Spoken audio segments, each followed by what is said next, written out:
ప్రభుత్వ విద్యా సంస్థలపై ప్రజలకు నమ్మకం పెరిగేలా చేస్తామని మంత్రి నారా లోకేష్ హామీ ఇచ్చారు.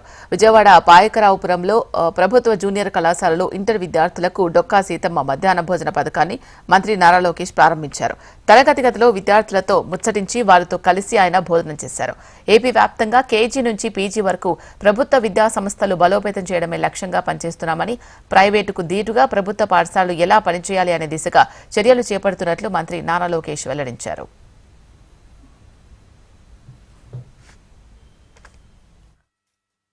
జూనియర్ కళాశాలలో మేము చేరుతున్నాము. మాకు కూడా ప్రైవేట్ రంగానికి ధీటుగా మాకు కరికులం కానివ్వండి, టెస్టులు కానివ్వండి అన్ని మెరుగుపరచండి అని ఆనాడు నేను కోరటం జరిగింది. దాంట్లో భాగంగా మన ప్రభుత్వం ఏర్పడిన వెంటనే జూనియర్ కళాశాలలో ఉచితంగా టెక్స్ట్ బుక్స్ మనం అందజేస్తాం జరిగింది. ఇప్పుడు ప్రధానంగా మధ్యాహ్న భోజనం కూడా మన పిల్లలకి మన ప్రభుత్వం అందజేస్తాం జరుగుతుంది.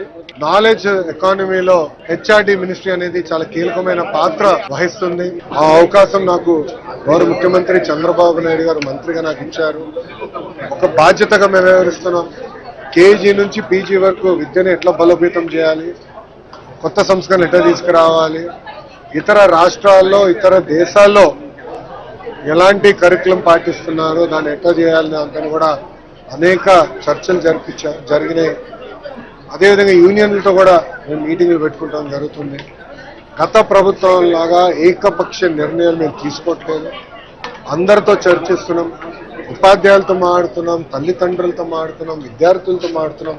వాళ్ళకి ఏం కావాలో తెలుసుకున్న తర్వాతనే నిర్ణయాలు తీసుకుంటాం జరుగుతుంది. గత 6 నెలలుగా మీరు కూడా చూశారు. నేను ఇక్కడ ఫీల్డ్కి వెళ్తే కూడా సర్ప్రైజ్ విజిట్స్గా ప్రభుత్వ పాఠశాలలు కానివ్వండి, అటు లైబ్రరీలు కానివ్వండి వెళ్తాం జరుగుతుంది. అక్కడ విద్యార్థులు ఎదుర్కొన్న సమస్యలు ఏంటి, ఉపాధ్యాయులు ఎదుర్కొన్న సమస్యలు ఏంటి, ఏం చేస్తే బాగుంటుందని దానిపైన కూడా కలిసికట్టుగా మేము చర్చిస్తున్నాం. దాంట్లో భాగంగా Andhra model of school education తీసుకురావాలని నిర్ణయం తీసుకున్నాం.